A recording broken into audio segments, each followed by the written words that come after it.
Welcome to my YouTube channel.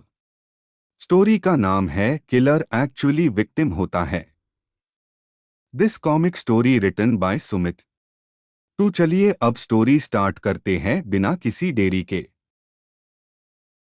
Story का नाम है किलर एक्चुअली विक्टिम होता है। मैं तुम्हें जो कहानी सुनाने जा रहा हूं, उसके बाद शायद तुम किसी भी कातिल को सिर्फ कातिल नहीं समझ पाओगे, क्योंकि हर खूनी इंसान जन्म से राक्षस नहीं होता। कभी कभी उसे राक्षस बनाया जाता है। और ये बात मुझे बहुत देर से समझ आई। ये घटना लगभग 4 साल पुरानी है। उस समय मैं दिल्ली में एक लोकल न्यूज़ चैनल के लिए क्राइम रिपोर्टर था। मेरा काम था हत्या, आत्महत्या, हादसे, ऐसी खबरों की रिपोर्टिंग करना। मैंने बहुत लाशें देखी थीं, इतनी कि अब मौत देखकर डर नहीं लगता था। लेकिन विक्रम केस, उसने मुझे आज तक सोने नहीं दिया। उस रात करीब 1 बजे मुझे फोन आया। शहर के बाहरी इलाके में एक पुरानी फैक्ट्री के अंदर 3 लोगों की लाश मिली थी। जब मैं वहां पहुंचा, पूरा इलाका पुलिस से घिरा हुआ था। बारिश हो रही थी। लाल नीली पुलिस लाइट्स पानी में चमक रही थीं। और फैक्ट्री के अंदर दीवारों पर खून था, बहुत ज्यादा खून। तीनों लाशों की हालत इतनी खराब थी कि पहचानना मुश्किल था। लेकिन सबसे अजीब बात ये थी, उनके चेहरे पर डर नहीं था। ऐसा लग रहा था जैसे मरने से पहले उन्होंने कुछ ऐसा देखा हो जिसने उनकी आत्मा तक तोड़ दी हो।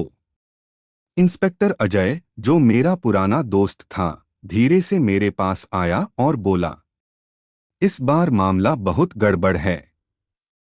मैंने पूछा, किसने किया? उसने एक फोटो मेरी तरफ बढ़ाई। विक्रम।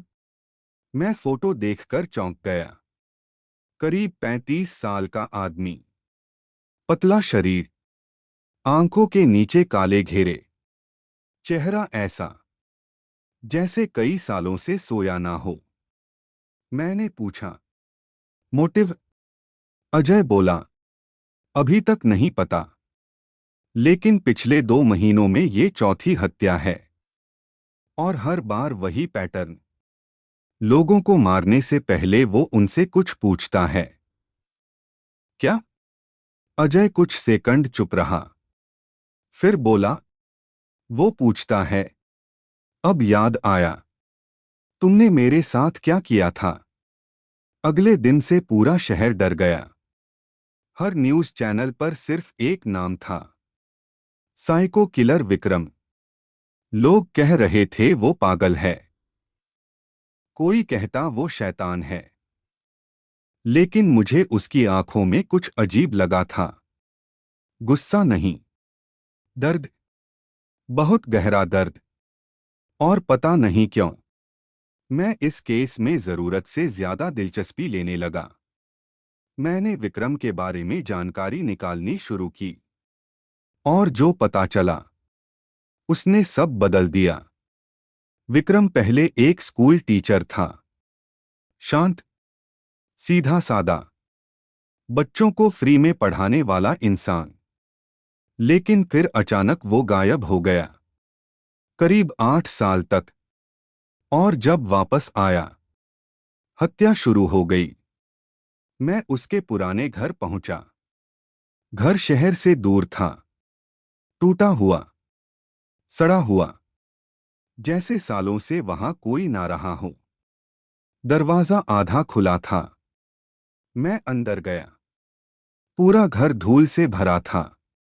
लेकिन एक कमरे की दीवार पर सैकड़ों लाइनें लिखी थीं, बार बार एक ही बात, उन्होंने झूठ बोला, उन्होंने मुझे बंद किया। मैं कातिल नहीं हूं, मैं अभी भी अंदर फंसा हूं। मेरे हाथ ठंडे पड़ गए। तभी पीछे से आवाज आई, तुम्हें यहां नहीं आना चाहिए था। मैं घूम गया। दरवाजे पर एक बूढ़ी औरत खड़ी थी। वो पड़ोस में रहती थी। उसने धीरे से कहा, विक्रम बुरा आदमी नहीं था। फिर क्या हुआ उसके साथ? औरत की आंखें भर आईं। उन्होंने उसे तोड़ दिया। उसने जो कहानी सुनाई, उसे सुनकर मेरी रीढ़ कांप गई। 8 साल पहले विक्रम एक स्कूल में पढ़ाता था। वहीं कुछ अमीर लड़कों ने एक लड़की के साथ बहुत बुरा किया। लड़की ने आत्महत्या कर ली। लेकिन उन लड़कों के परिवार बहुत ताकतवर थे। उन्होंने पूरा इल्जाम विक्रम पर डाल दिया, क्योंकि विक्रम ने उनके खिलाफ गवाही देने की कोशिश की थी।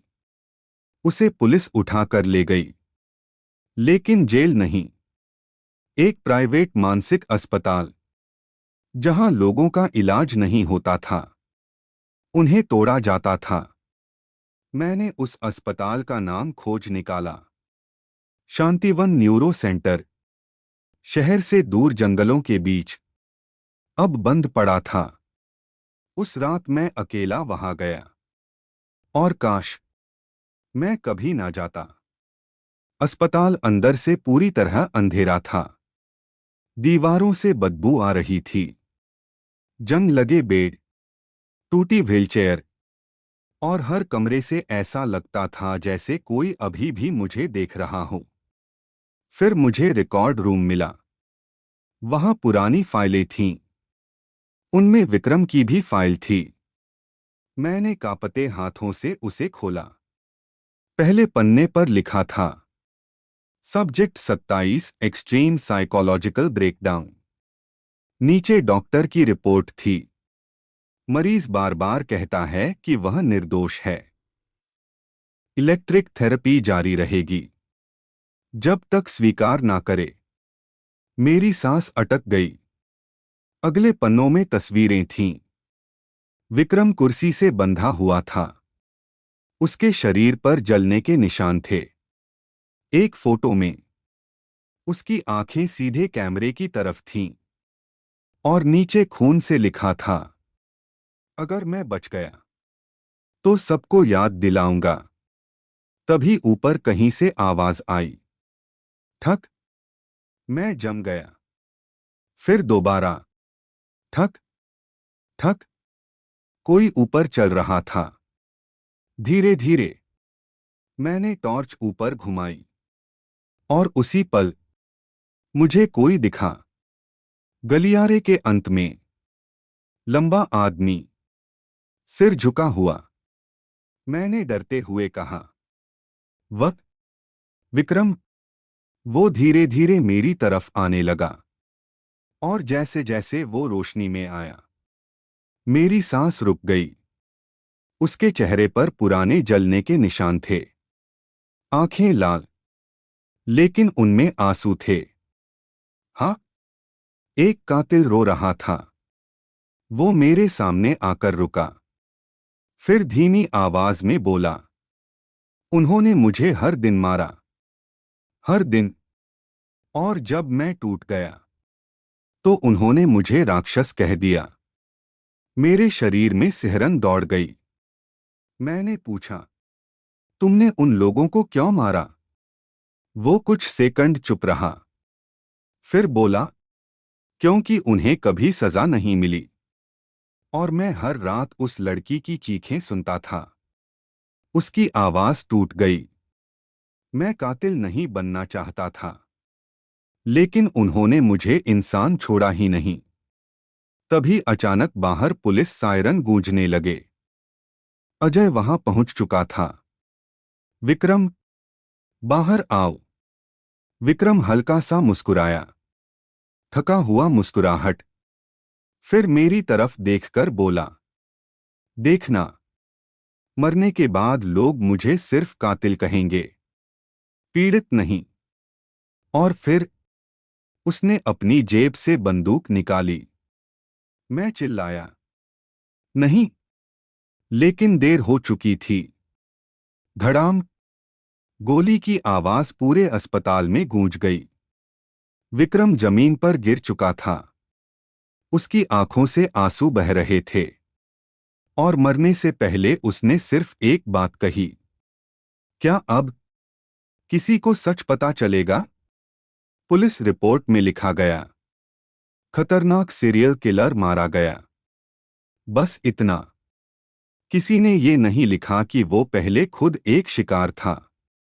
किसी ने ये नहीं लिखा कि असली राक्षस वो लोग थे जिन्होंने एक निर्दोष इंसान को धीरे धीरे पागल बनाया।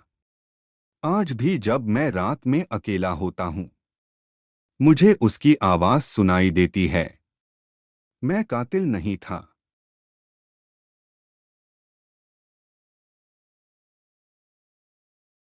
Thanks for watching this comic story. Keep your support. Like, share and subscribe to my YouTube channel. Also, you can share this comic video with your friends and family. This is my Instagram ID. Give me your suggestions about the comics videos. This comic story written by Sumit.